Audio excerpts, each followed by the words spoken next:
오신 여러분을 진심으로 환영합니다. 오늘도 귀한 하나님의 전에 찾아온 모든 심령들 가운데 하나님의 은혜와 평강과 사랑이 가득하게 임하길 기도하면서 하나님 우리의 모든 마음들을 받아주시옵소서. 하나님께로만 경배하며 찬양하기를 원합니다. 하나님 우리의 모든 막힌 담을 허물어 주옵소서. 주님을 찬양하며 나갈 때 주님 함께하여 주옵소서. 우리 주의 이름을 부르며 함께 찬양하겠습니다.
나아가는 모든 막힌 담이 허물어지길 원하며 평화 막힌 담을 모두 허셨네. 주는 평화 우리의 평화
막힌 담을 허무시고 우리 가운데 평화와 사랑을 주신 하나님께 우리 함께 박수치면서 강같은 평화 바다같은 사랑 샘솟는 기쁨이 넘쳐날 수 있도록 우리 함께 박수치면서 찬양하겠습니다. 저 바다보다 더 넓고 저 산과 하늘보다 더 높은 주님의 은혜가 이곳 이곳에 가득해 사랑의 신 주 나의 하나님 언제나 넘치는 주의 사랑으로 내 안에 가득히 넘쳐 흐르네. 다시 한번 저 바다보다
이제 다 같이 일어나셔서 우리의 마음과 뜻과 정성을 다하여 하나님께 예배드리겠습니다.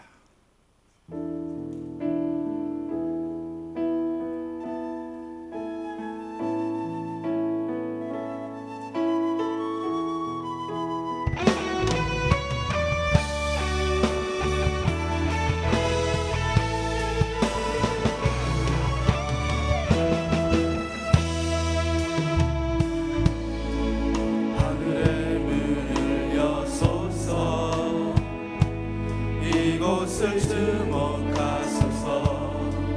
주를 향한 노래가 꺼지지 않으니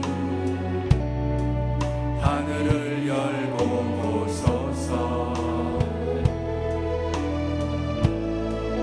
이곳에 임재하소서. 주님을 기다립니다. 기도의 하늘에 닿으니 주여 임재하여 주소서. 이곳에 오셔서 이곳에 앉으소서.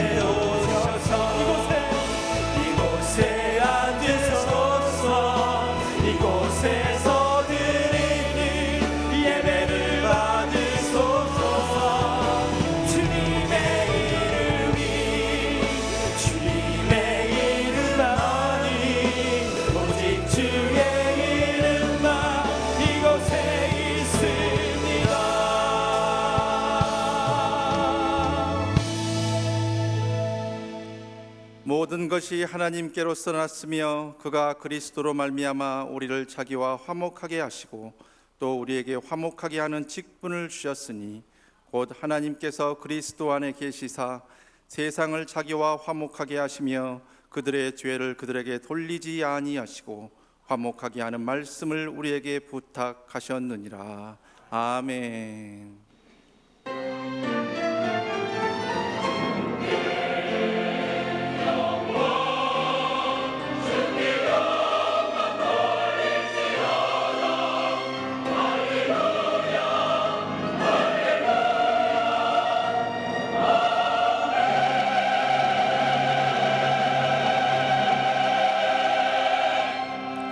세세무궁토록 찬양과 경배와 영광을 받으실 거룩하신 하나님 아버지, 이 시간 저희들이 전심으로 하나님을 찬양하며 영원토록 주님의 이름의 영광을 돌리오니 이 예배를 흠량하여 주옵소서. 이 시간도 세상의 근심 걱정 모두 다 내려놓고 주님께만 집중하는 영과 진리로 드리는 예배 되게 하옵소서. 예배하는 우리 모두에게 은혜를 베풀어 주셔서 우리의 기도와 찬양이 하늘 보좌에 상달되며 하나님의 말씀과 은혜가 이 자리에 충만히 임하시는 복된 예배 되게 하옵소서. 오늘 또 세우신 담임 목사님을 통해 주시는 생명의 말씀을 통해 육신이 연약한 자는 강건하여지게 하시고 상처난 마음은 치유받게 하시며 믿음의 확신이 없는 자는 주님 만나는 놀라운 역사가 있게 하여 주시옵소서. 이 모든 말씀 예수 그리스도의 이름으로 기원하옵나이다. 아멘. 이제 사도신경으로 우리 신앙을 고백하시겠습니다. 나는 전능하신 아버지 하나님 천지의 창조주를 믿습니다. 나는 그의 유일하신 아들 우리 주 예수 그리스도를 믿습니다. 그는 성령으로 잉태되어 동정녀 마리아에게서 나시고 본디오 빌라도에게 고난을 받아 십자가에 못 박혀 죽으시고 장사된 지 사흘 만에 죽은 자 가운데서 다시 살아나셨으며 하늘에 오르시어 전능하신 아버지 하나님 우편에 앉아 계시다가 거기로부터 살아있는 자와 죽은 자를 심판하러 오십니다. 나는 성령을 믿으며 거룩한 공교회와 성도의 교제와 죄를 용서받는 것과 몸의 부활과 영생을 믿습니다. 아멘. 우리 함께 자리에 앉으셔서 오늘 하나님께서 주신 사랑과 평안이 가득하게 우리 가운데 임할 수 있도록 우리 함께 기도하는 마음으로 함께 찬양하겠습니다.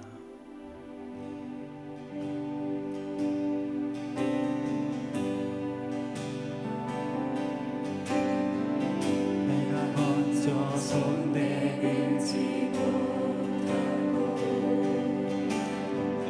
내가 먼저 용서하지 못하고 내가 먼저 웃음 지지 못하고 이렇게 머물거리고 있네. 그가 먼저 손 내밀지 못했고 그가 먼저 용서하길 원했고 그가 먼저 웃음 주길 원했네. 나는 어찌 된 사람인가. 오 간교한 나의 입술이요 오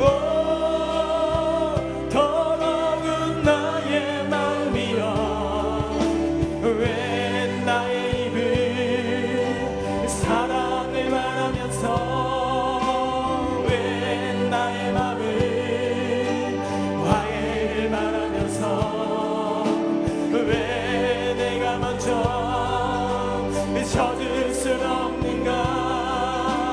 왜 내가 먼저 손해볼 수 없는가.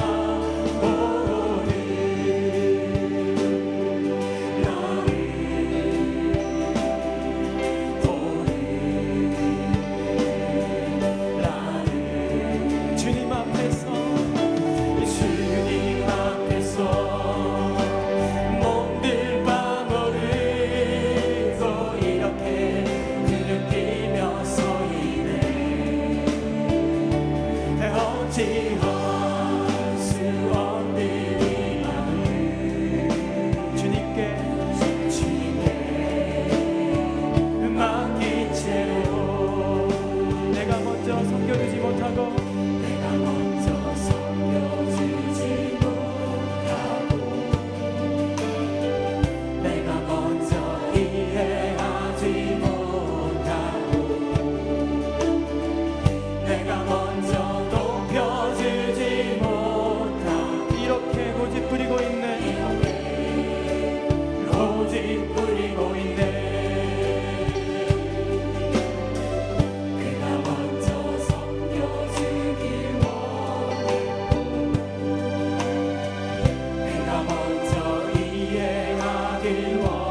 받으면서 추악한 나의 욕심이여 서글픈 나의 자존심이여 왜 나의 입은 사랑을 말하면서 왜 나의 마음은 화해를 말하면서 왜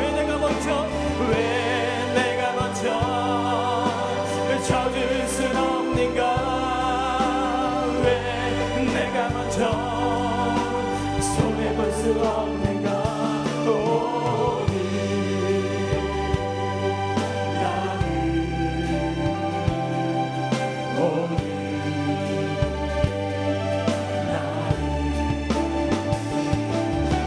주님 앞에서 몸들 바보를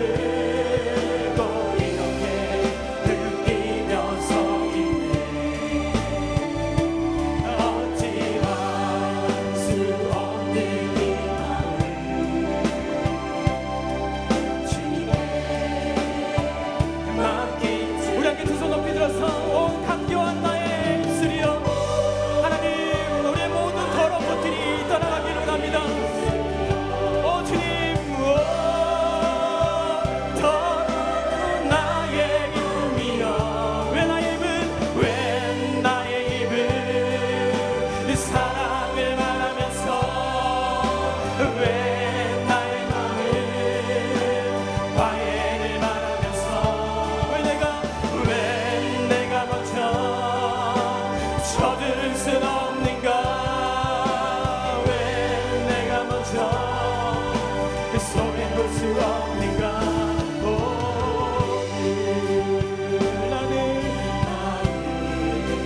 오늘 나는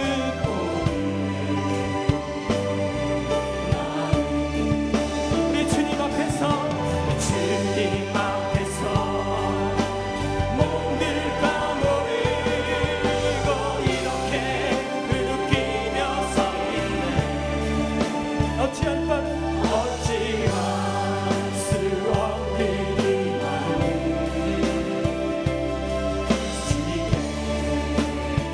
다시 한번 오 추악한 나의 욕심이여 추악한 나의 욕심 오 서글픈 나의 자존심이여 왜 나의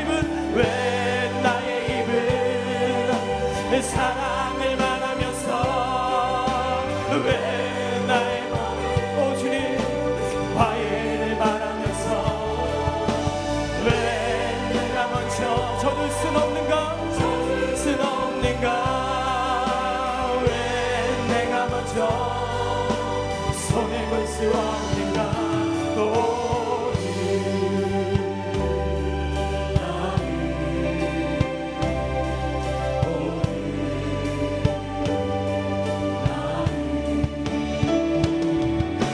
주님 앞에서 몸들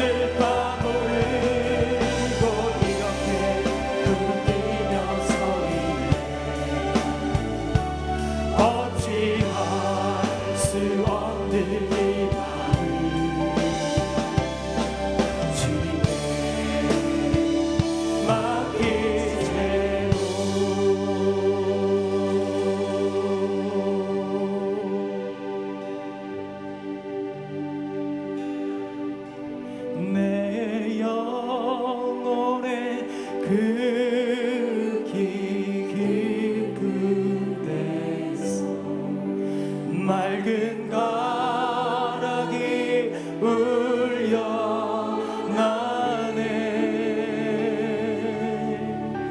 하늘 곡조가 언제나 흘러나와 내 영혼을 고이 싸매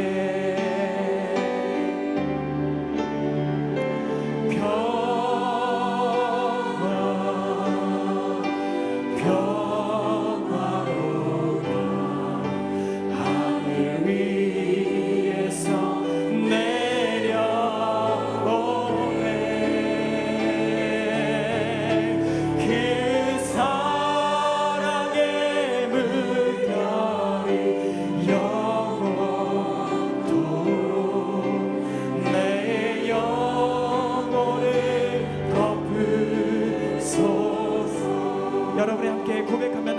내 마음속에 솟아나 네 평화를 깊이 묻힌 보배로라.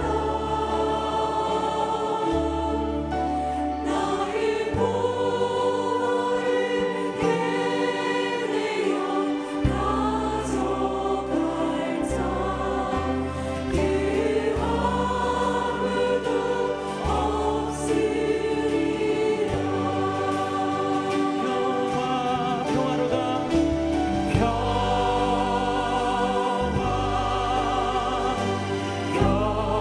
평화로다 하늘 위에서 내려오네.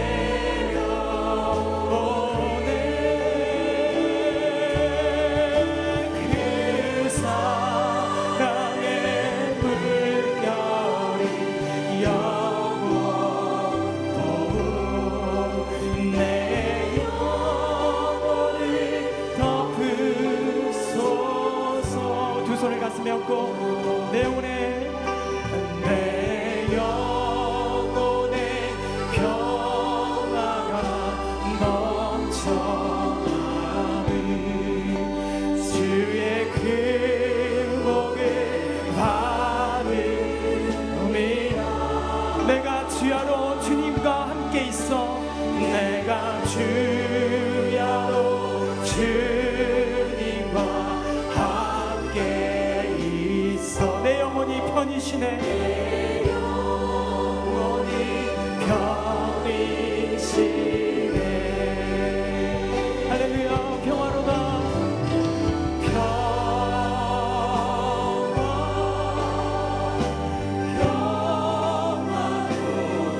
하늘 위에서 내려오네. 그 사랑의 물결이 영원토록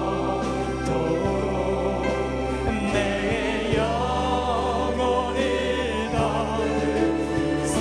이 땅에 험한 길 가는 동안 우리 두 손 높이 들어서 하나님께 이 땅 위에 험한 길 가는 참된 평화가 어딨나. 참된 평화가 어딨나. 우리 모두 다 예수를 친구 삼아. 우리 모두 다 예수를 친구 삼아. 참 평화를 누리겠네. 평화를 누리겠네. 오 주님 평화로다. 오 주님 평화로다. 하늘 위에서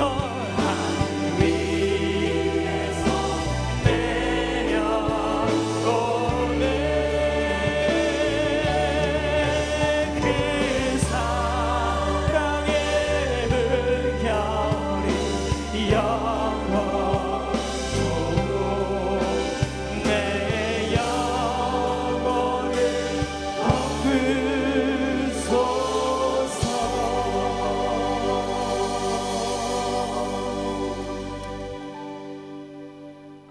덮으소서. 우리 주님께서 2015년도도 그랬듯이 2016년도도 더욱더 하나님의 사랑으로 하나가 되게 하실 줄 믿습니다. 그 가운데는 사랑이 있어야 되고 평화가 있어야 될 줄 믿습니다. 우리 주님 안에서 하나입니다. 우리 하나님께 주님께 찬양하겠습니다.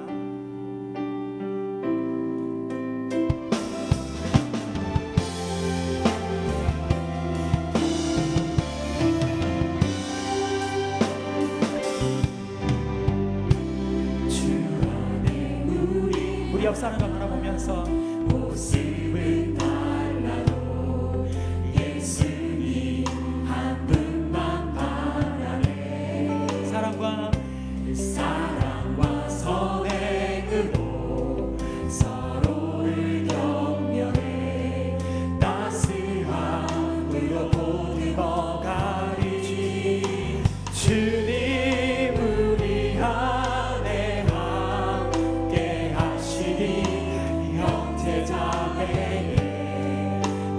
기쁨과 슬픔 느끼네. 내 안에 있는 주님 모습 보네. 그분 기뻐하시네.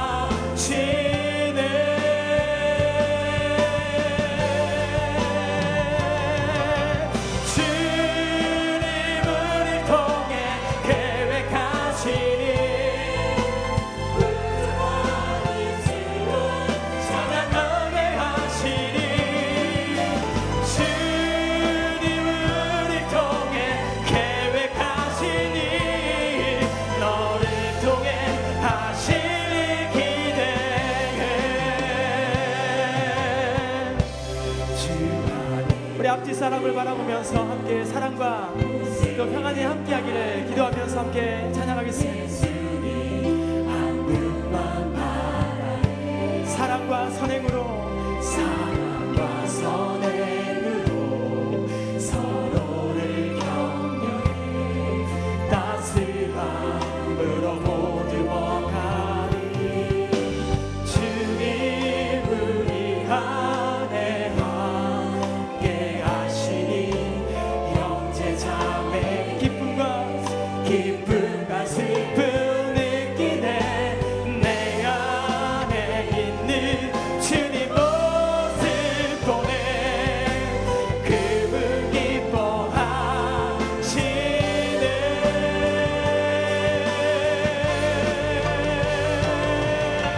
주님 우리 통해 계획하시니 부족한 입술로 찬양하게 하시니. 주님 우리 통해 계획하시니 너를 우리 마지막 다시 한번 부를 때는 두 손 높이 들어서 하나님 주님 우리 통해 주님 우리 통해 계획하시니 부족한 입술로 찬양하게 하시니. 주님 우리 통해 계획하시니 너를 통해 하실 기대해. 너를 통해 하실 기대해. 너를 통해 하실 기대해. 우리 이 시간에 함께 기도할 때 사랑의 주님, 평화의 주님, 주님께서 주신 평화의 마음으로 오늘 우리의 모든 막힌 담을 허물게 하여 주옵소서. 형제와 이웃에게 먼저 손을 빌며 먼저 용서하며 먼저 섬기는 그리스도의 삶을 회복하는 오늘 귀한 예배의 시간이 되게 하여 주옵소서.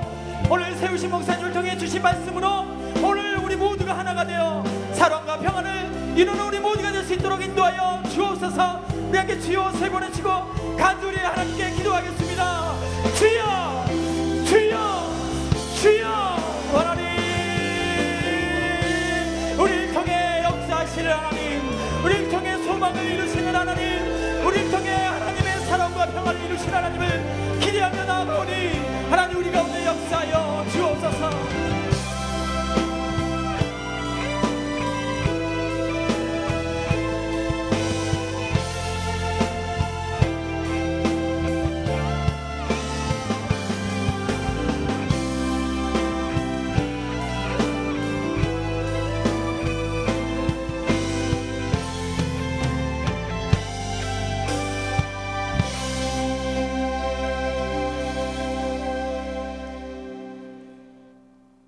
처음과 나중 되시는 하나님, 찬바람이 불고 차가움이 더하는 겨울입니다.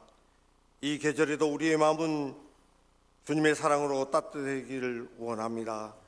신실하신 하나님, 이 걸어간 주일 저희들이 주님 앞에 모여 찬양하고 기도하며 예배 드립니다. 우리의 예배를 받아 주옵소서. 우리의 삶이 곧 예배가 되게 하옵소서. 죄로 인하여 죽을 수밖에 없는 죄인들을 십자가 보혈로 깨끗이 씻어 주시고 구원하여 자녀 삼아 주심 감사합니다. 여호와께서는 높이 계셔도 낮은 자를 굽어 살피시며 멀리서도 교만한 자를 아심이다. 하나님의 뜻을 올바로 이해하면서 우리 스스로 돌아보면서 내 속에 숨을 불어넣으신 주님께 우리의 삶을 든든하게 당당하게 살아갈 수 있도록 하옵소서. 2016년 신년 새해의 개혁들이 주님의 은총 아래서 이루어지게 하시며 기도하며 찬양하며 말씀 안에서 실천하며 살게 하시며 모든 성도님 가정마다 사랑과 평안이 가득하시기를 원합니다. 우리는 먼저 마음을 열고 먼저 손을 내밀고 먼저 희망을 주고 관심을 보이며 먼저 사랑을 베풀 수 있도록 성령님께서 우리 마음을 감동시키시길 원합니다. 하나님의 승리가 나의 승리로 바뀌게 하시며 화평을 누리게 하옵소서. 이 땅에서 나그네 삶을 살고 있으므로 소유가 아니라 존재이므로 그리스도인으로 살아 복음을 전하며 사랑으로 뭉쳐서 한마음 한뜻으로 아름다운 교회로 밝고 건강하게 서로 신뢰하고 사랑하는 마음을 채워주시길 원합니다. 능력의 하나님 화곡동 치유하는 교회 학교와 각 기관을 기억하여 주시고 분기하시며 맡겨진 사명 잘 감당케 도와주시옵소서. 백두에서 한라까지 대한민국을 안전하게 지켜주시고 북한 핵실험으로 온 세계가 불안하며 어려움이 있습니다. 전쟁은 하나님께 속하였으니 이 땅에 진정한 평화를 정착할 수 있도록 주님 인도하옵소서. 복음으로 통일을 이루어 주시기를 간절히 원합니다. 이 민족을 사랑하시고 이 땅의 교회들을 사랑하신 주님, 전 세계에 파송되어 있는 선교사님들의 가족과 교회 그리고 그들을 돕는 이들을 축복하여 주시옵소서. 복음을 전하게 호안하시는 모든 선교 단체들을 기억하시고 붙들어 주시사 땅끝까지 복된 말씀이 전하여 승리케 하시옵소서. 길이 막혀도 절망하지 않으면 여기까지 인도하시며 새 길을 예비하신 예수님, 우리는 마음이 낮아지고 십자가의 믿음, 구원의 믿음, 소망의 은사를 사모하며 사랑과 간영과 용서하는 길로 새롭게 깨닫게 하옵소서. 하나님 말씀을 대언하는 목사님께도 올 한 해 영육이 강건케 하시며 은혜와 성령의 충만한 은사를 허락하옵소서.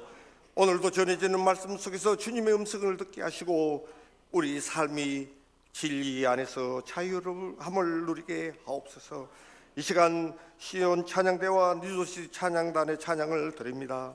시간을 발쳐 열심히 준비하고 몸과 마음을 들여 찬양을 드리오니 부르는 입술이 복되게 하시고 우리 모두 함께 하나님께 영광 돌리게 하옵소서.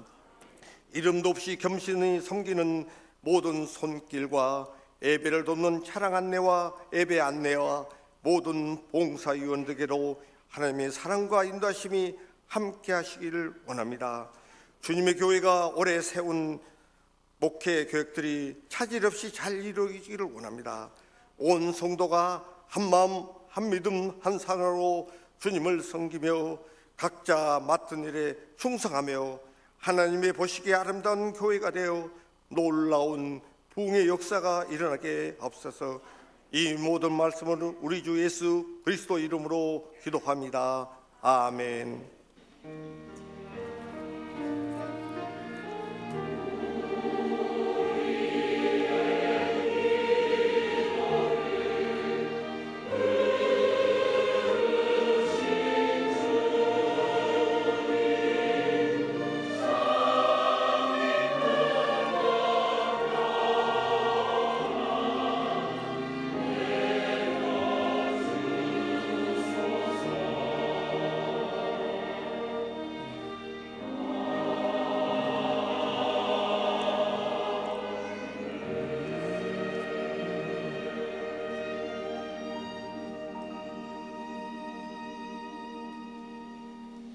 한 주간도 평안하셨습니까?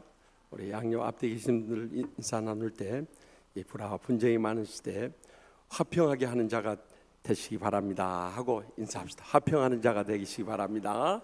네. 오늘 처음 저희 치유하는 교회 오신 분이 계시면 자리에서 일어나 주시면 주의 사랑을 환영하겠습니다. 처음 오신 분 계신가요? 네. 우리 어린 아기 처음 왔네요. 신동자 장로님, 우리 아들 되고 또 김승덕 성도님, 왕영 성도님, 아들 되는 조슈아 킴, 이렇게 미국 유학 중에 이렇게 왔는데 처음 왔어요. 아까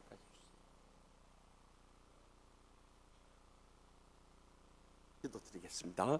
복의 근원 되시는 하나님 아버지, 조상적부터 신실하게 섬겨온 우리 김승덕 왕영 성도님 가정에 조슈아를 허락해 주셔서 이렇게 아버지 집에 처음 나오게 해주시니 감사옵나이다. 이 발걸음이 영생에 이르는 복된 발걸음 되게 하여 주시옵소서. 어렸을 때부터 예수님을 닮아서 은혜가 충만하게 하여 주시옵소서. 지혜가 풍성하게 하여 주시옵소서. 건강하게 잘 자라나서 가정의 행복이 되게 하여 주시옵소서. 교회 일꾼 되게 하여 주시옵소서. 하나님 나라의 영광 크게 드러내는 믿음의 복된 아들 되게 하여 주시옵소서. 그의 일생을 주님 앞에 맡깁니다. 맡아서 기르는 부모님의 성령님의 충만함을 부어주셔서 정직이적 사명을 잘 감당케 하시고 주님께서 허락하신 재능을 통해서 하나님의 찬양을 크게 드높이는 믿음의 복된 가정 삼아 주시옵소서. 일생을 주님께 맡기옵고 예수님의 이름으로 간절히 축복하며 기도합나이다. 아멘. 뜨거운 박수로 축복해 주시기 바랍니다.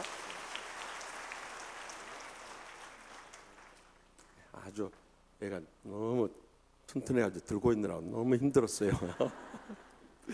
건강하면 감사해요.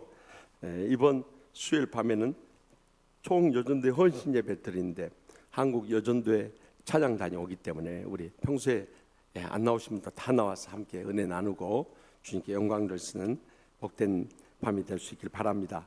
또 교회생활 수첩이 새롭게 나왔는데 가정에 필요하신 만 가지고 하셔서 잘 활용하시기 바랍니다.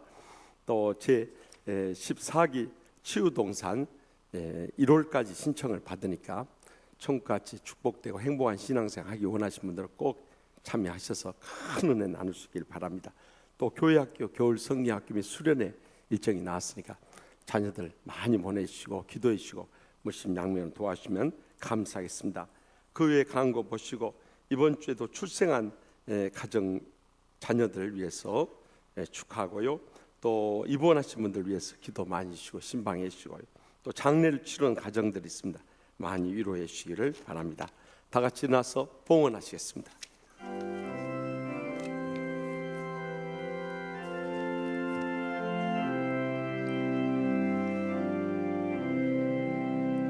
내 주 예수 주신 은혜 하던 것만 내 주 앞에 이 적은 것 다 드리니 주 예수여 내 정성을 받으소서.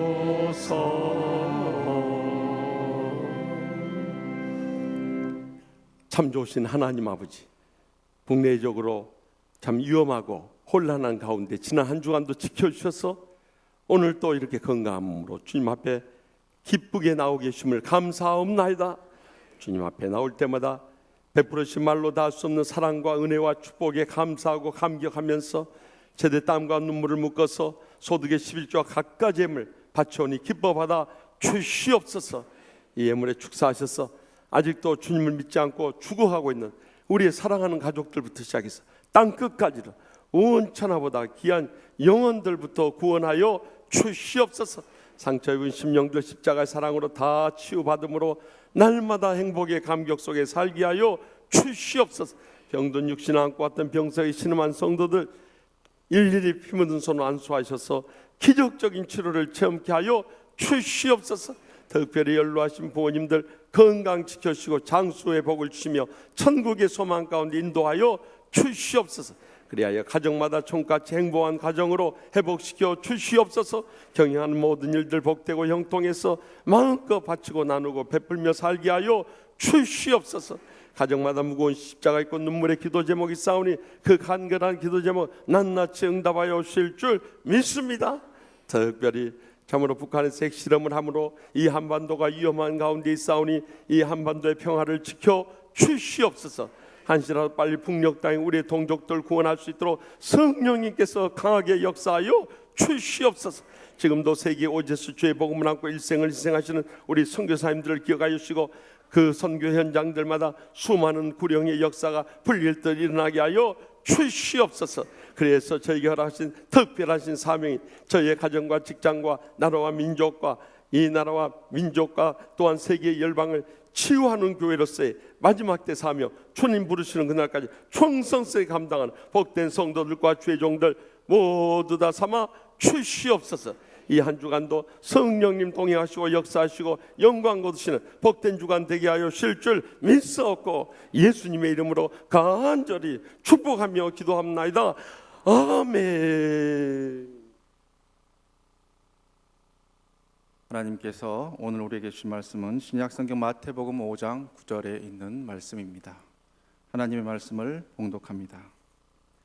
화평하게 하는 자는 복이 있나니 그들이 하나님의 아들이라 일컬음을 받을 것이며. 아멘. 이 말씀은 살아계신 하나님의 말씀입니다.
감사 영광의 박수 돌려드립시다.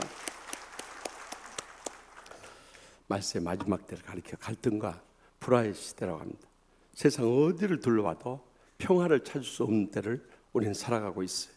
그래서 작년 말 이 옥선 사이트에서 전국의 20세 이상 국민들 대상으로 설문조사인데 그 새 소원의 1위가 39%가 온 가족의 가정 건강과 화목이었어요.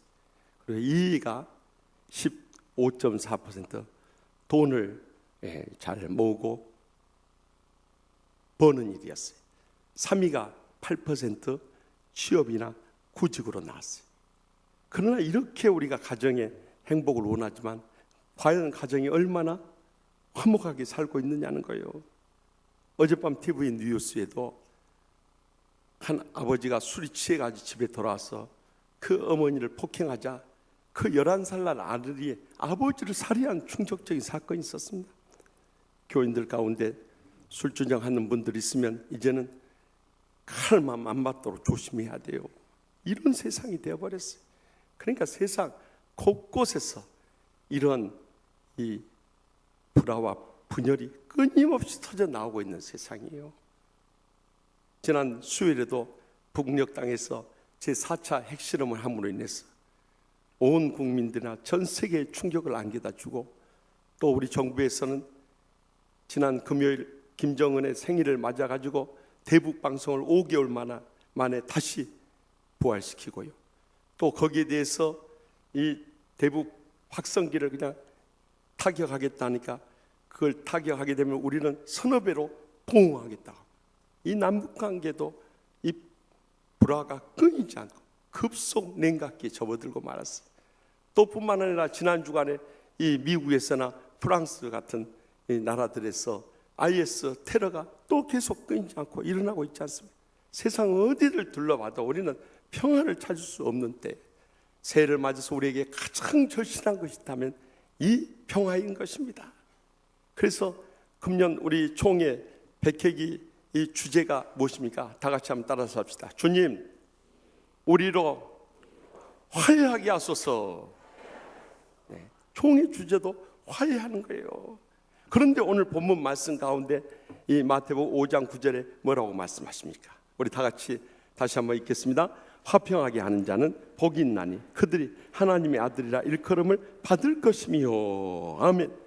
화평하게 하는 자가 복이 있다고. 여기 화평하게 하는 자라는 헬라어 원어성경에 보면 에이레노 오이호이라고 기록됐어요. 그것은 이 에이렌의 평화라는 단어하고 호이에오 이 만든다는 단어가 결합되는 거예요. 그러니까 화평하게 하는 자는 자신의 마음이 평안하거나 평화를 지키는 자를 의미하는 것이 아니라 불화하는 사람 사이를 적극적으로 화평을 만들어내는 사람을 말하는 것입니다. 이런 사람들이 하나님의 아들이라 일컬음을 받는다고 그랬어요. 여기 하나님의 아들이라는 헬라어 원어 성경에 보면요, 히오이 테우라고 기록되어 있어요. 다시 말하면 The children of God이라고 해서 하나님의 자녀들이라고 일컬음 받는다는 거예요. 여러분, 교회만 왔다 한다고 해서 세상 사람들이 우리를 하나님의 자녀됐다고 안 합니다. 교회에 직분 받다고 해서 세상 사람들이 우리를 하나님의 자녀라고 안 해요. 그동안 봉사 많이 했다고 해서 하나님의 자녀라고 안 합니다. 우리가 서로 사랑하며 화평하게 살아가면 세상 사람들이 우리를 보면서 야, 저 사람들 하나님의 자녀들이다 일컬음을 받게 된다는 거예요. 그래서 이혜인 수녀님이 쓴 서로 사랑하면 언제라도 봄이라는 시집의 서시에 이렇게 나와 있어요. 우리가 서로 사랑하면 언제라도 봄, 겨울에도 봄, 여름에도 봄, 가을에도 봄, 어디에나 봄이 있네라고 말씀했어요. 여러분, 우리가 서로 사랑하고 화평하며 살아가면요, 언제 어디서나 날마다 순간마다 천국의 축복과 행복의 감격 속에 살아가게 되는 것입니다. 그러면 우리가 어떻게 화평하게 하는 자가 될 수 있을까요? 먼저 본문 말씀을 이해하기 위해서 마태복음 22장에 나오는 예수님의 말씀을 연결해서 생각해 볼 필요가 있어요. 마태복음 22장 37절에서 38절 말씀 우리 다 같이 읽겠습니다. 예수께서 이르시되 내 마음을 다하고 목숨을 다하고 뜻을 다하여 주 너희 하나님을 사랑하라 하셨으니 이것이 크고 첫째 되는 계명이요. 아멘. 우리가 마음을 다하고 목숨을 다하고 뜻을 다하여 주 하나님을 사랑해야 되는데 이것이 가장 크고 첫째 되는 계명이라는 거예요. 우리가 마음을 다하고 목숨을 다하고 뜻을 다하여 하나님을 사랑하기 위해서는 먼저 하나님과 화평하게 되지 않으면 안 되는 거예요. 하나님과 화평하게 될 때 진정한 사랑을 할 수 있기 때문이에요. 그런데 우리가 사람들이 불화하면은요, 하나님과 화평하는 것을 먼저 이루어야 되는데 우리는 그냥 사람들 불러다가 서로 억지로라도 악수하게 하고 대화라도 하게 하고 식사라도 대접하고 막 포옹이라도 시키면서 화해를 시키려고 하지만 그 둘 양편 중 어느 한쪽이라도 하나님 앞에 바로 서 있지 않으면 화해는 안 되는 것입니다. 그렇기 때문에 우리가 불화하는 사람들은 먼저 하나님 앞에 엎드려서 하나님과의 화평을 구할 수 있길 바랍니다. 결혼한 지 얼마 안 된 신혼부부인데요, 그냥 티격태격 싸우다가 결국 몇 달 못 가서 가정법원에 화해조정위원회에 가게 되었어요. 그래가지고 그 가사조정위원이 물어요. 무엇 때문에 이혼하려고 합니까? 그러자 남편이 하는 말이, 우리는 결혼한 지 6개월밖에 안 됐는데 지난 6개월 동안 한 번도 의견이 일치된 적이 없습니다. 그래서 이 성격적인 갈등으로 인해서 우리 이혼하려고 합니다. 그러자 그 옆에 듣고 있던 아내가 발끈 하려는, 무슨 놈의 6개월이요? 7개월 동안 그랬지. 그러더래요. 아니 거기서 6개월이면 뭐하고 7개월이면 뭐합니까? 그러니까 사사건건 물고 늘어진데 어떻게 화평할 수 있겠어요? 여러분, 사랑은 허다한 죄를 덮느니라고 말씀하시듯이 우리가 먼저 회개하고요, 하나님 앞에 믿음에 바로 서고요, 하나님 말씀대로 행하면요, 우리 관계에 불화할 일이 없는 것입니다. 그런데 자기는 회개하지 않고 남의 탓만 하고 있고, 자기는 믿음으로 일어서지 아니하고, 자기는 말씀대로 순종하지 않고, 그리고 싸워나가니 어떻게 화해할 수 있겠냐는 거예요. 그렇기 때문에 우리는 가장 먼저 하나님 앞에 내가 통에 잡아감이 엎드려질 수 있길 바랍니다. 그럴 때 거기서부터 하나님의 위로의 은혜가 임하게 되고, 행복이 싹트게 되고, 축복이 내려지게 되고, 모든 관계는 화평케 되는 것입니다. 그래서 욥기 22장 21절에 너는 하나님과 화목하고 평안하라, 그리하면 복이 내게 임하리라 약속하고 있는 거예요. 우리가 하나님과 화평하면 복은 누릴 수밖에 없는 것입니다. 지난 월요일 아침에 총회 신년 할애 예배가 있어서 갔어요. 최영남 총회장님이 말씀을 전하는 가운데 이런 말씀하세요. 왜 하나님께서 우리를 밀림의 왕자, 호랑이나 사자라고 부르지 않고, 또 열심히 일하는 이 소나 벌꿀이라 부르지 않고 우리를 양이라고 하시는가? 이것을 영적으로 풀어주는데 가슴이 확 와닿는 거예요. 우리가 아무리 밀림의 왕자라고 하면서 다른 동물 해치고 잡아먹고 그런 존재가 아니라는 거예요. 또 그리고 자기 일만 위해서 열심히 부지런히 일하는 그런 소나 벌꿀의 의미가 아니라는 거예요. 양은요, 아무에게도 해하지 않고 아무 일도 하지 않지만 딱 한 가지 하는 게 있는데, 그것은 목자에게 그의 생을 모두 다 맡기고 산다는 거예요. 그런데도 목자가 때가 되면 다 먹여주고 재워주고 쉬게 해주고 털 깎아주고 다 해준다는 거예요. 그러니까 우리가 하나님과의 관계가 회복되면요, 그 다음은 하나님께서 책임져 주시는 것입니다. 그런데 하나님과의 관계가 지금 비틀어져 있기 때문에 나 자신도 그 은혜와 축복과 행복을 잃어버릴 뿐만 아니라 모든 관계가 불화하고 고통스러울 수밖에 없었던 거예요. 베트남 전쟁이 한창일 때 전 세계에 끔찍한 충격과 이 고통을 안겨다 준 사건이 있었어요. 1972년 6월 8일 미군 폭격기에 이 잘못된 폭격으로 인해서 이 주택가에 폭격이 임함으로 그냥 가옥이 불타오르고 그곳에 있던 이 가족들이 막 이 폭탄에 의해서 막 몸이 불이 타고 그런 채로 막 뛰쳐나오는 사진이 AP통신 기자에 의해서 전 세계로 퍼지게 됐어요. 여러분도 보신 이 기억이 있을 거예요. 그런데 원래는 이 통신 규례상 이런 이 나치 사진은 이렇게 내지 않는데, 이 어린 소녀가 그 몸에 불이 붙은 채로 옷을 벗고 뛰쳐나오는 광경인데, 이 사진으로 인해서 그 기자는 이 퓰리처 상이라는 참 큰 상을 받았지만요, 그 사건의 주인공이었던 판티 킴푹이라고 하는 소녀는요, 그로 인해서 엄청난 충격을 받아요. 몸에 화상을 입은 것은 말할 것도 없고 자기의 벌거벗은 얼굴이 모습이 전 세계에 나갔다는 데 대해서 큰 충격을 받고, 그 사진을 촬영한 기자나 그것을 전 세계에 배포한 언론사들에 대해서 이 미움과 증오심을 안고 살았어요. 그러면 그럴수록 자기 삶이 고통스럽고 불행해지고 우울증에서 헤어나오지 못하면서 불행하게 살 수밖에 없었던 거예요. 그러다가 그가 쿠바를 거쳐서 이 캐나다에 망명을 하게 됐어요. 캐나다에서 비로소 복음을 듣게 되고 예수님을 믿게 됐어요. 예수님을 믿고 나니까 십자가의 복음은 나 같은 죄인을 주님께서 다 용서해 준 거 아닙니까? 그리고 그 용서의 사랑을 함께 나누는 거 아니에요?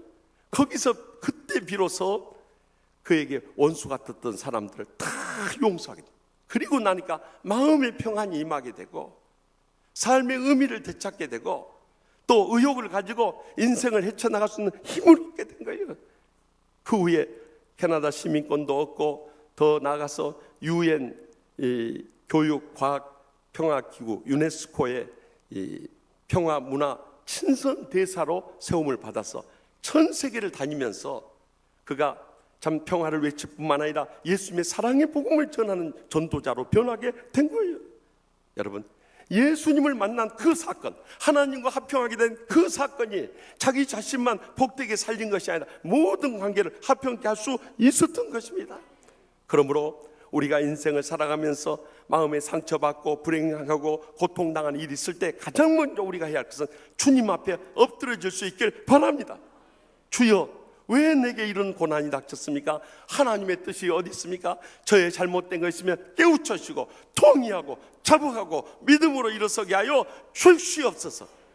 그러할 때 하나님께서 우리와 합평케 되실 뿐만 아니라 우리의 삶에 은혜 베푸시고 축복해 주시고 행복하게 하시고요, 모든 관계도 합평케 하시고 모든 사람들을 합평하게 하는 자에 하나님의 자녀된 복을 누리게 해줄 줄 확실히 믿으시기 바랍니다. 계속해서 마태복음 22장 39절 말씀을 다 함께 읽겠습니다. 둘째도 그와 같으니 내 이웃을 내 자신같이 사랑하라 하셨으니. 아멘. 우리는 하나님과 합평한 다음에 바로 이웃과 합평한 줄로 알지만요, 여기 가운데 있는 내 이웃을 자신같이 사랑해야 한다는 단어를 놓쳐서는 안 되는 것입니다. 왜냐하면 자신을 사랑하지 않는 사람은 엄밀한 의미에서 이웃도 진정으로 사랑할 수 없기 때문입니다.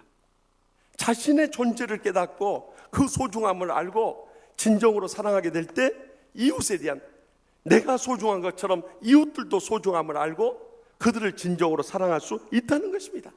그렇기 때문에 우리가 하나님과 합평한 다음에 해야 할 것은 나 자신과 합평해야 한다는 거예요.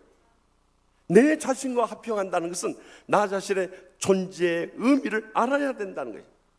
다시 말하면 나를 존중하는 마음인 자존감을 회복해야 된다는 것입니다. 나를 존중하는 이 자존감이 회복되면은 우리는 지난날 내 자신에 대해서 위축되어서 열등감에 빠지는 일이 없어져요. 열등감에 빠지면요, 모든 사람 시선이 나를 비하하는 것 같고 모든 사람들의 말이나 행동이 다 내게 상처나 주고 시험 드는 일로 받아들여져요. 그러니까 그런 사람들 곁에는 어느도 가까이 할 수 없어요. 항상 외톨이 인생으로 불행하고 고통스러운 신앙생활 할 수밖에 없는 거예요. 왜냐하면 자존감이 회복이 안 돼서 그래요. 또 이것은 반대 증상이 나타나는 자기 자신을 과대평가하는 우월감에 사로잡히기도 해요. 이런 사람들은 자기가 생각하는 것이나 말하는 것이나 행하는 모든 것, 신앙생활조차도 최고로 착각하면서 살아가는 거예요. 이런 영적 교만에 빠진 사람들은 어떠한 주님의 가르침도 받으려고 하지 않고 주의 종의 인도하심에도 순종하려 하지 않는 거예요. 그러니까 결국 그런 사람들 곁에도 사람들은 다 떠나가 버리고 마는 거예요. 그러나 나 자신의 진정한 존재의 가치를 바로 아는 자존감이 회복되면요, 어떤 환난과 고통을 당하고 상처와 불행이 닥친다 할지라도 우리는 주님으로부터 위로받고 새 힘을 얻게 되는 것입니다. 왜냐하면 나 자신의 소중한 존재의 가치를 알기 때문에 그래요. 지구촌교회 원로 목사이신 이동호 목사님 쓴 회개행전이라는 책 가운데 이런 이야기 나옵니다. 시카고에 나온 세계적인 부흥사 드와이트 무디 목사님이 미국의 한 도시에 가서 부흥성을 인도하게 했었어요. 그래서 미리 도착을 했는데 무디 목사님 오셨다는 이야기를 듣고 많은 언론사에서 몰려들었어요. 그런데 집회 전에 이제 기도하고 준비할 일들이 많기 때문에 인터뷰를 거절했어요. 그때 그 다음날 이 석간 조간 신문의 타이틀로 교만한 무디 목사 이렇게 나온 거예요. 그러자 스태프들이 그 신문을 가지고 달려왔어요. 목사님 큰일 났습니다. 집회도 하기 전에 교만한 무디 목사라고 신문에 났는데 이거 어떻게 항의 전화라도 해야 되는 거 아닙니까? 어떤 조치를 할까요? 하고 물어왔을 때 무디 목사 이렇게 대답했다는 거예요. 이 사람들이 나를 알아도 너무 모르구만. 내가 이 정도 교만한 거 아니요. 나는 하나님 앞에 마른 막대기만도 못하고 썩어가는 구더기만도 못한 죄 많은 인생이요. 이 정도 써준 것은 참 잘 써줬네. 하나님께서 이로 인해서 우리로 하여금 더 겸손하게 이번 부흥성에 주님만 의지하면서 하라는 사인으로 느껴지네. 우리 다 같이 기도하세요. 그러시더래. 자존감이 회복된 사람들은요, 아무리 주위에서 비난하고 험담하고 공격하고 죽이려고 달려들어도 그 모든 것을 이겨낼 힘을 주님으로부터 얻게 되는 것입니다. 그래서 미국의 유명한 자존감의 대가인 나다니엘 브랜든 박사가 쓴 How to Raise Your Self-Esteem이라는 책이 있어요. 우리 한국에는 자부심 키우기라 했는데 저는 그것은 번역이 잘못된 거예요. 자존감 기르기라고 번역을 해야 할 거예요. 그 책에서 가장 먼저 이야기한 것은 우리가 자존감을 기르기 위해서는 먼저 셀프 어웨어니스, 자기 인식이 잘 돼. 내가 누구인가부터 깨달아야 된다는 거예요. 한 오이가 학교에 가서 친구들이 막 놀리는 거예요. 네가 진짜 오이 맞아? 무슨 오이가 그 모양이니? 하고 막 놀림을 받아. 집에 돌아와서 울면서 돌아왔어. 할머니가 반갑게 맞주자. 할머니 품에 안겨서 울면서 그래. 할머니 저 오이 맞아요? 하고 물었어요. 그러자 할머니가 뭐라고 대답했어요? 맞지, 당근이지. 그런 거예요. 그런데 이 오이가 상처를 받아보는 거예요. 친구들이 오이 맞아 그랬는데 할머니가 자기 보고 당근이지. 그러니까 아, 내가 오이가 아니구나. 그리고 집을 가출해 가지고 지금까지 안 들어온다네요. 나 자신의 존재의 그 의미를 깨닫지 못하면 우리 자신의 삶, 신앙조차 흔들려 버린 거예요. 그런데 제가요, 미국에서 이 책을 읽고 난 다음에 성경을 보니까 무려 2000년 전에 바울 사도를 통해서 이런 자존감을 기르는 방법에 대해 다 가르쳐 주고 있었던 거예요. 고린도 후서 6장 1절 말씀 보니까요, 우리가 하나님과 함께 일하는 자로서 너희를 권하느니 하나님의 은혜를 헛되이 받지 말라 하고 명령했어요. 우리의 존재의 그 의미를 깨우쳐 준 거예요. 우리가 누구라고요? 하나님과 함께 일하는 자라는 거예요. 우리가 강서구청장하고만 일해도 얼마나 힘이 나겠어요. 서울시장하고 일한다면 더 목에 힘이 들어가고요. 대통령하고 일한다면 막 명함까지 파고 막 돌릴 거예요. 그런데 우리는 하나님과 일하는 존재라는 거예요. 얼마나 자랑스럽고 영광스럽습니까? 그래서 저는 이 상담치유대학원에서 이 클래스 인도하면 자존감 기르기 위해서 우리 학생들한테 가끔 질문해요. 내가 누구냐고 물으신다면 뭐라고 대답할까요? 그러면 다 자기 상황에 따라 대답이 틀려요. 모성애가 강한 사람은 나는 어머니입니다. 또 정말 효심이 강한 사람 저는 아들입니다, 딸입니다. 또 이 가정생활의 행복을 느낀 사람 저는 남편입니다, 아내입니다. 또 신앙심이 아주 충만한 목사들인 경우 나는 목사입니다. 그래요. 다 자기 상황에 따라서 대답을 해요. 그런데 한 번은 학생들이 저한테 물어본 거예요. 교수님은 내가 누구냐고 물으신다면 뭐라고 하실 거예요? 근데 그 순간 딱 제 마음속에 떠오르는 생각이 있었어요. 그것은 하나님 아버지께서 그 죄 없는 아들을 죽여가면서까지 사랑해 준 존재입니다. 그 말을 하는데 눈물이 핑 도는 거예요. 여러분, 나 같은 존재가 무엇이기에 십자가에서 주님이 죽기까지 사랑해 주셨네. 저와 여러분이 그렇게 소중한 존재인 것입니다. 이 존재의 의미부터 바로 깨달아야 한다는 거죠. 그럴 때 두 번째 단계에 이르게 되는데 그것은 셀프 억셉턴스라는 거예요. 자기 수용이 돼야 한다. 이렇게 우리가 하나님의 영광스러운 자녀가 된데도 현실은 얼마나 살기가 어렵습니까? 그런 현실조차도 다 이제는 받아들이는 수용이 필요하다. 그래서 바울 사도는 고린도후서 6장 4절에서 5절에요. 오직 모든 일에 하나님의 일꾼으로 자천하였지만요, 많이 견뎌야 했고 환난을 당해야 됐고 궁핍도 당해야 됐고 고난도 당해야 됐고 매도 맞아야 됐고 갇히기도 했고 난동도 당하고 수고도 많이 하고 자지도 못하고 먹지도 못했다고 그의 현실을 고백하고 있어요. 그러나 이런 고난의 고통 속에서도 그가 불평하고 원망했다는 것을 찾아볼 수 없어요. 누구를 비난하고 험담했다는 것도 찾아볼 수 없어요. 불행하고 고통스럽다는 고백도 찾아볼 수 없어요. 현실을 있는 그대로 다 하나님의 뜻으로 받아들였다는 거예요. 이 수용이 중요한 거예요. 그러나 여기서 그쳐서는 안 되는 거예요. 우리는 마지막 세 번째 단계인 셀프 익스프레션, 자기 표현을 해야 한다는 거예요. 바울 사도는 고린도 후서 6장 8절에서 10절에 뭐라고 고백해요? 우리는 속이는 자 같으나 참되고 무명한 자 같으나 유명한 자요, 죽은 자 같으나 보라 우리가 살아있고 징계를 받은 자 같으나 죽임을 당하지 아니하고 근신하는 자 같으나 항상 기뻐하고 가난한 자 같으나 많은 사람을 부유하게 하고 아무것도 없는 자 같으나 모든 것을 가진 자로다. 여러분, 바울 사도가 내세울 게 뭐가 있습니까? 지금 자비랑 선교하면서 큰 거니 먹고 살면서 이 복음 전하면서 환난과 핍박 속에 견딜 수 없는데도 마지막 고백하세요. 아무것도 없는 자 같으나 모든 것을 가진 자로다.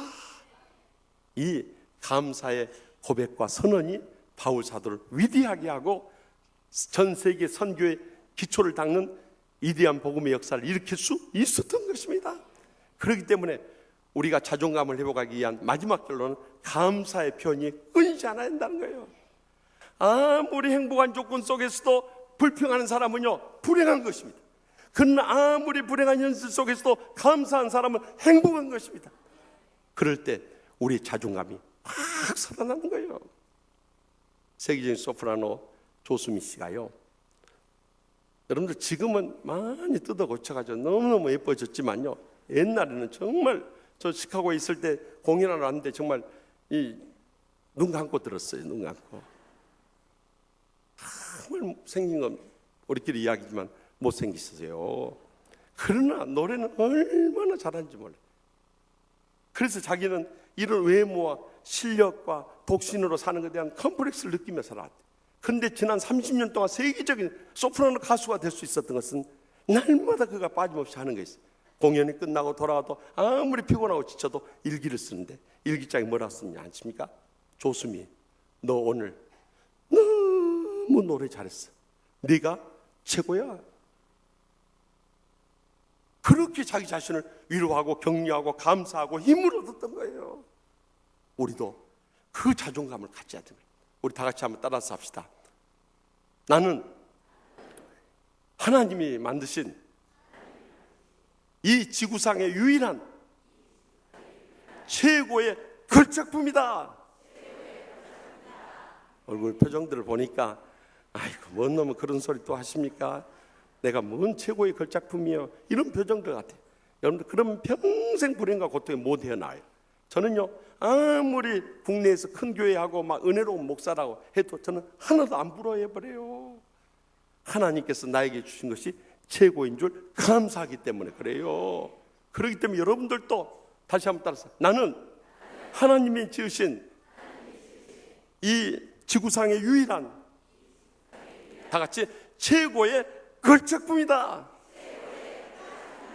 그런 믿음으로 살아보세요. 자존감이 확 살아나면서 내가 정말 하나님의 축복과 행복을 받은 자이구나. 너무너무 감사한 거예요. 그래서 이번 신년 축복송에 뭐라고 그랬어요? 얼마나 좋고 이곳이 할렐루야. 여기서 나온 사람과 안 나온 사람이 쫙 구분돼 버려요. 우리가 자신을 존중하는 자존감을 회복하면은요, 이제 자신과 화평하게 되는 거예요. 그러니까 내가 즐겁고 행복해지니까 다른 사람이 어떻게 대하든지 사랑으로 다 품어지면서 이웃과 화평하게 돼요.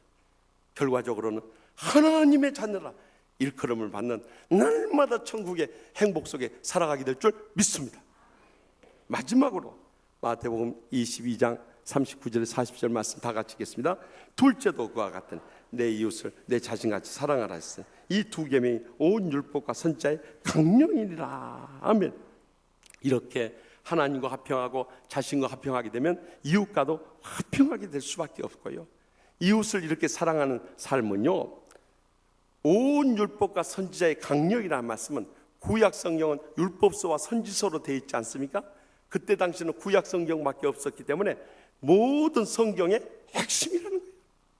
여러분, 하나님 사랑하지 못하고 이웃 사랑하지 못하고 예수 잘 믿는다는 것은 그것은 거짓말인 거예요. 진정한 신앙의 삶은 하나님도 사랑하고 이웃도 똑같이 사랑하는 사람, 그 사람이 영적으로 복음적인 신앙생활을 하고 있는 것입니다. 옛날에 두 친구가 산에 갔다가요, 여러분들 대호라는 영화 보셨죠? 옛날에 산에 호랑이 같은 맹수들이 많이 있었어요.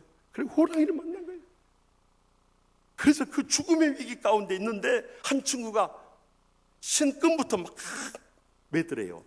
그래서 너 죽는 마당에 너 뭐 하려고 신끈을 매냐니까 빨리 달리기 위해서 그런다. 너 호랑이 얼마나 빠른 줄 아냐? 너 뛰어봐야 벼룩이야. 그러자 너보다 빨리 뛰려고 그런대. 뭔 말인지 알겠어요?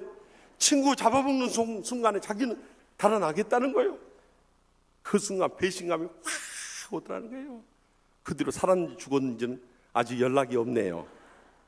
중요한 사실은요, 우리가 상처받고 이 불행과 고통을 느끼게 한 사람이 먼 사람이 아니에요. 다 가까운 가족들, 친구들, 직장 동료들, 또 이웃들, 교인들에게 그 상처를 받아버린 거예요. 그러나 여러분들 꼭 기억하셔야 할 것은, 그렇게 배신하고 상처 주고 불행과 고통을 안겨다 준 사람들은 진정한 신앙의 사람이 아닙니다. 그렇게 상처를 받았다 할지라도 우리는 이웃과 화평해야 할 사명이 있다는 것을 잊지 마시기 바랍니다. 저는 그래서 미국에 가서 이 상담치유의 이론과 실제를 많이 배웠습니다만, 그 이론과 실제를 배우고 나서 성경을 읽어보니까 그 원리가 성경에 다 나와 있는 거예요. 우리를 배신하고 가슴에 못질하는 원수 같은 사람들 어떻게 우리가 용서하고 화평할 수 있는가? 에베소 4장에 보면은요, 그 원리가 다 나와 있어요. 가장 먼저는 에베소 4장 32절에 너희는 모든 악독과 노함과 분냉과 떠드는과 비방하는 것을 모든 악이 함께 버리라는 거예요. 많은 사람들이 그것을 끌어안고 있으니까요, 마음에 분노와 원한과 증오심이 끊이지 않는 거예요. 그것은 자기 자신을 죽이는 삶이고 무덤에 이르는 지름길이고 지옥 갈 수 있는 통로가 되는 거예요.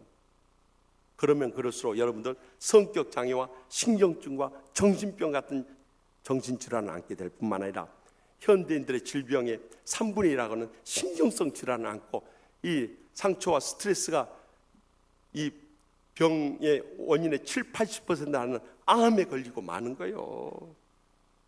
그렇기 때문에 더 이상 이런 상처의 감정을 끌어안고 있지 말고 미련 없이 내어버릴 수 있길 바랍니다. 그러면 어떻게 내어버리냐 이 말이. 많은 사람들 만만한 사람들한테 쏟아부어 버려요. 집에 가서 마누라가 만만하면 마누라한테 쏟아붓고, 애들이 만만하면 애들한테 쏟아붓고, 또 세상에서 큰 소리 못 친 사람일수록 교회 와서 당회나 재직회나 공동회 때문에 혈기 부리면서 큰 소리 치는 거예요. 그런 사람들 얼마나 불쌍한 사람들입니까? 여러분들, 그런 상처는 또 다른 사람에게 또 다른 상처를 안겨다 주는 거예요. 상처의 대물림이 끊임없이 일어나는 거예요. 그렇기 때문에 이제는 살아계신 하나님 앞에 나와서 다 쏟아부을 수 있길 바랍니다. 하나님만이 여러분의 상처를 다 끌어안아 줄 수 있는 분이기 때문에요. 그래서 저는 새벽 기도나 심야 기도 나와서 주님 앞에 다 쏟아붓는, 내 마음이 개운할 때까지 쏟아부어 버려요. 그리고 내 마음이 개운했을 때 이 빈 마음에 하나님의 사랑을 간구할 수 있길 바랍니다. 그러면 로마서 5장 5절 말씀처럼 이 하나님의 사랑이 성령으로 말미암아 우리 마음에 부은 바 된다고 그랬어요. 그래서 우리는 치유의 두 번째 단계에 이르게 되는 거예요. 에베소서 4장 32절 상반절, 서로 친절하게 하며 불쌍히 여기며 라고 말씀. 내게 상처했던 어떤 원수 같은 사람도요, 내 감정으로는 친절하게 대할 수 없고 또 참 불쌍히 여길 수 없지만 하나님의 사랑을 부어주니까 저 사람이 얼마나 어디다 치유받지 못하고 어디다 쏟을 데 없으니까 만만한 나한테 쏟았는가. 저도 상처의 피해자고 희생자다 생각하니까 얼마나 불쌍한 마음이 들던지요. 친절하게 대하고 불쌍히 여기지 않을 수 없는 것입니다. 그러나 여기서 그쳐서는 안 돼. 마지막 세 번째 단계가 에베소 4장 32절 하반절에 있어요. 서로 용서하기를, 하나님이 그리스도 안에서 너희를 용서하신 것 같이 다 용서해 줘 버린 거예요. 내 감정으로 용서하지 못하면 하나님께서 나를 용서했었지, 용서하는 거예요. 그러면 내가 치유되고 회복되는 것입니다. 그러나 내가 용서 안 하면 하나님도 우리를 용서하지 않는다고 분명히 경고하고 있지 않습니까? 그래서 우리는 다 용서하고 내가 그 십자가에서 죽어짐으로 인해서 우리가 치유되고 회복이 되는 것입니다. 그래서 어느 성도님이 저한테 카카오톡 문자 메시지 줬는데요, 목사님 집에서 5마리 소를 키우세요 그랬어요. 내가 읽어보니까 정말 의미가 있는 거예요. 특히 우리 남편들 이거 암송해야 돼요. 다 같이 따랐어요. 첫 번째 소는요, 나는 죽었어. 두 번째 소는요, 나를 용서하소. 세 번째 소는요, 당신이 옳소. 네 번째 소는요, 당신 마음대로 하소. 다섯 번째는 제발 밥만 주소. 이래야 안 굶고 먹고 살죠. 지금처럼 큰 소리 치고 그랬다간 노년이 얼마나 불행할지 몰라요. 내가 어느 가정에 신방을 갔는데요, 젊은 날 그 남편이 얼마나 속을 썩였던지 이 권사님이요, 왔다 갔다 하면서 남편을 꼬집는 거예요. 남편이 그냥 뇌출혈로 쓰러져가지고 거도 못하니까 이 인간이 나를 평생도록 얼마나 고생을 시킨지 몰라. 내가 상처 준 거 생각하면 내가 아니고 그냥 이가 갈린다고. 이 갈다가 정말 틀리했어요. 여러분, 그것은 진정으로 하나님을 믿는 삶이 아닌 것입니다.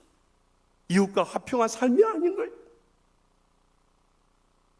황해도에 유명한 깡패 두목이 있었어요. 황해도 안악골에 김익두라는 사람이 살았어요. 얼마나 행패를 부리던지 마을 사람들이 아침에 농산일을 가면서 성황당에 들어서 신이시여 오늘 김익두 안 만나게 해주소서 하고 빌고 가는 거예요. 그런데 어느 날 부고장이 동네 다 날라왔어요. 김익두가 죽었다는 거예요. 그래가지고 동네 사람들이 아이고 경사 났네 하고 김익두 집으로 달려간 거예요. 그런데 깜짝 놀라기 시작했어요. 김익두가 살아있는 거예요.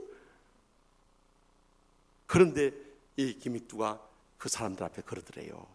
나는 지난날 정말 잘못 살았습니다.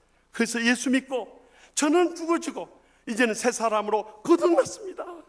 그래서 제가 이 김익두, 과거에 김익두가 죽었다는 부고장을 보냈던 것입니다. 오늘 식사 잘 드시고 저를 새로운 김익두로 맞아주십시오. 그러면서 따뜻하게 환대를 하더래요. 그 뒤로 이분이 주의 종으로 소명을 받아서 신학을 하고 목사가 돼가지고 전국 방방곡곡을 다니면서 자기 변화된 삶의 간증과 성령의 역사에 대해서 설교를 하면서 큰 은혜를 일으키고 한국교회를 풍물시켰어요. 그런데 그때만 하더라도 다 걸어서 다닐 텐데요, 한 번은 산중에 혼자 성경책을 들고 가는데 이 산적들을 만난 거예요. 그래가지고 산적들이 달려들어서 얼마나 두들겨 패고 가지고 있는 엽이 다 뺏어가 버리고 침을 맺고 떠나가는 그 산적들 향해서 그러더랍니다. 예수는 내가 믿고 복은 자네들이 받았네 그러더랍니다.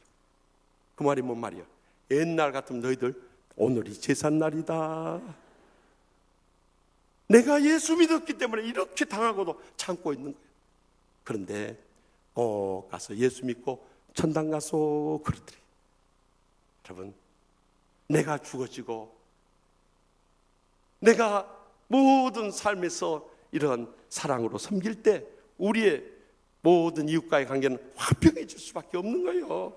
그리고 모든 사람들에게 하나님의 아들이라 일컬음 받는 삶을 살아가게 될 줄로 분명히 믿으시기 바랍니다.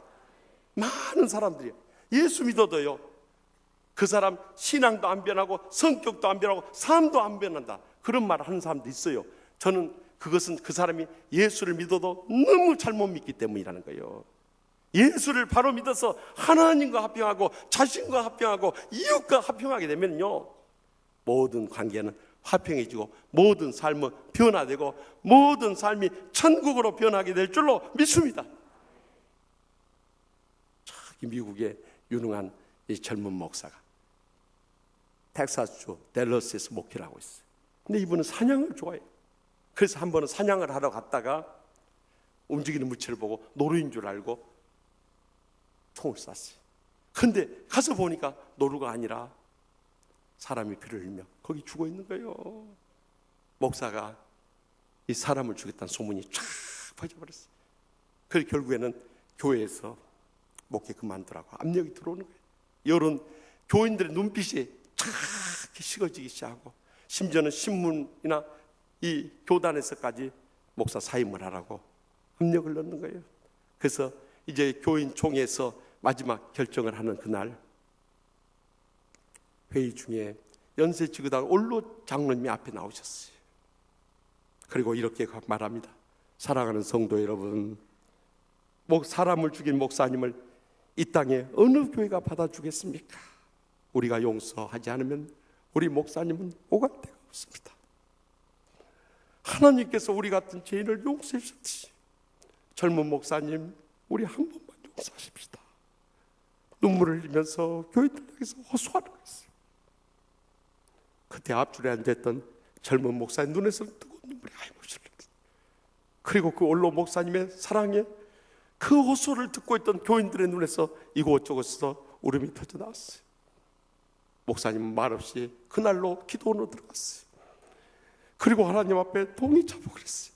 하나님 아버지, 맡겨준 양떼들 위해서 목숨 바쳐 헌신하고 충성해도 부족한데 제가 세상에 그 노루사냥에 빠져서 이렇게 하다가 죄를 저질렀습니다. 하나님 아버지, 저를 용서해 주시옵소서. 눈물로 회개했어요.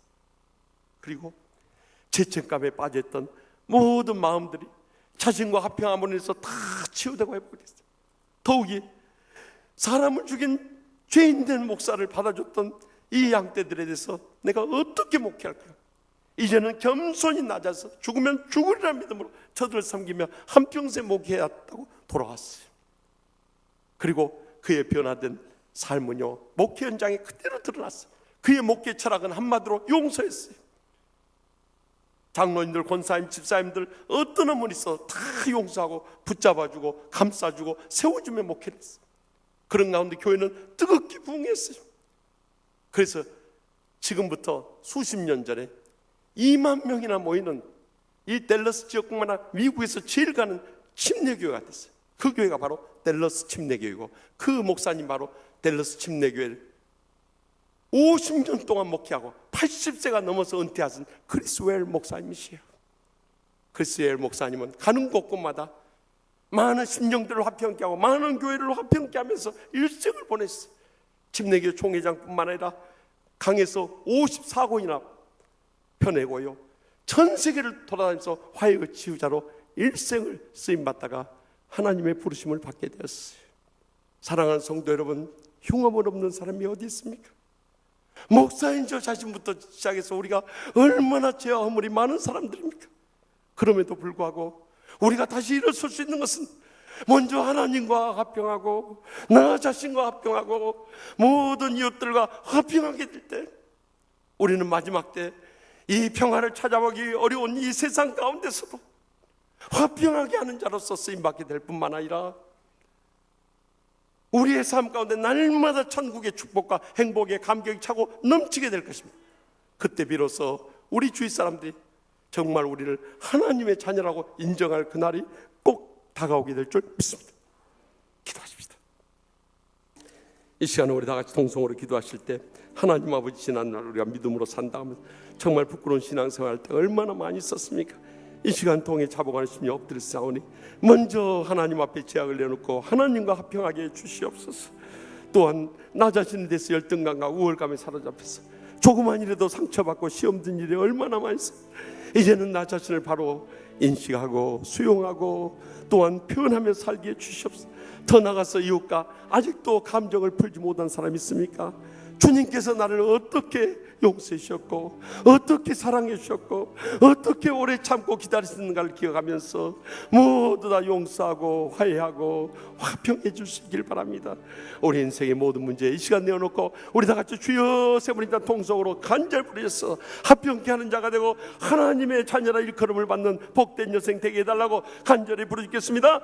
주여 주여 주여. 서로 서시라고 온전한 신명합니다. 아버지 아버지 저를 사이시오 용서하시오 새롭게 하시오 감사합니다. 아버지 저를 보시서 이제는 하나님과 절대로 하나님과 함께 계시고 주여 나 자신을 대우를 감다 내버리고 나 자신과 함께 계시며 더 나아가서 주여 나 용서하고 이웃과 함께 주시옵소서. 아버지 우리 가정이나 직장이나 교회나 세상이 전부로 변하다 먹는 삶 사시도록 성령님 주관의 역사하시는 저리 간다. 주여 주여 도와주시고 역사하시고 남의 손을 주여 감으시옵소서. 아버지 너치를 갖다 주여 아버지 시험으로 저를 모든 게다 사랑을 주여 아버지 주여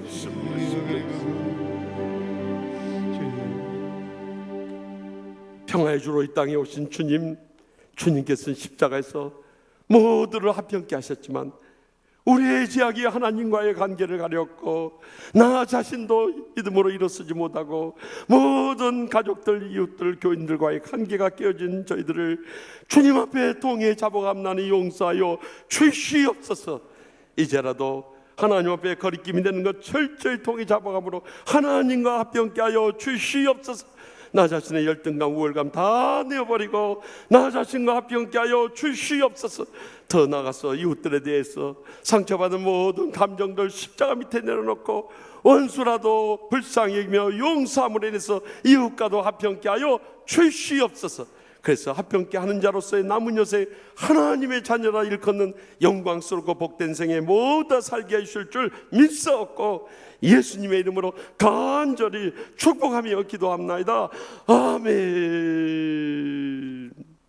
우리 다 같이 일어나서 결단의 찬송 이 사랑의 성자인 성 프란시스의 기도문인 평화의 기도 우리 같이 부르면서 결단하도록 하겠습니다. 주여 나를 평화의 덕으로 써주소서. 미움 있는 곳에 사랑을, 상처가 있는 곳에 용서를, 분열이 있는 곳에 일치를, 의혹이 있는 곳에 믿음을 심게 하소서. 위로받기보다는 위로하며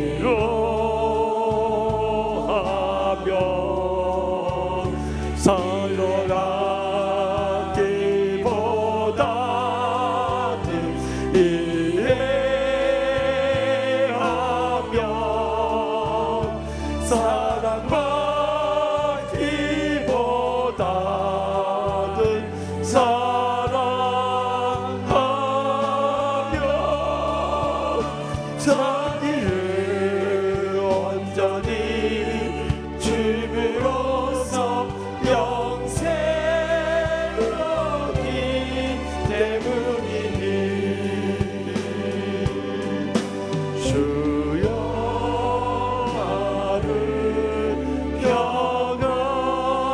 덕으로 써주소서.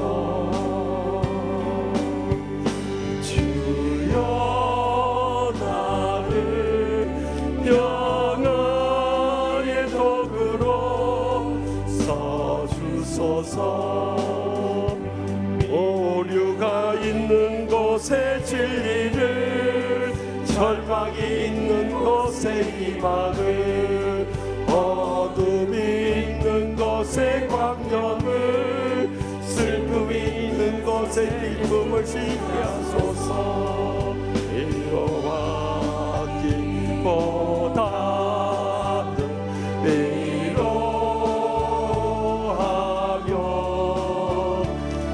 이해받기보다는 이해하며, 사랑받기보다는 사랑하며, 자기를 온전히 주으로서 영생을 얻기 때문이니.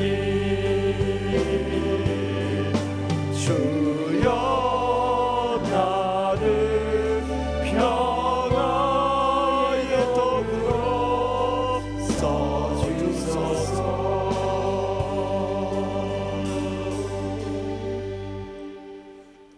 이제는 여호와는 내게 복을 주시고 너를 지키시기를 원하며, 여호와는 그의 얼굴을 내게 비추사 은혜 베푸시기를 원하며, 여호와는 그 얼굴을 내게로 향하여 드사 평강 주시기를 간절히 축원하옵나이다.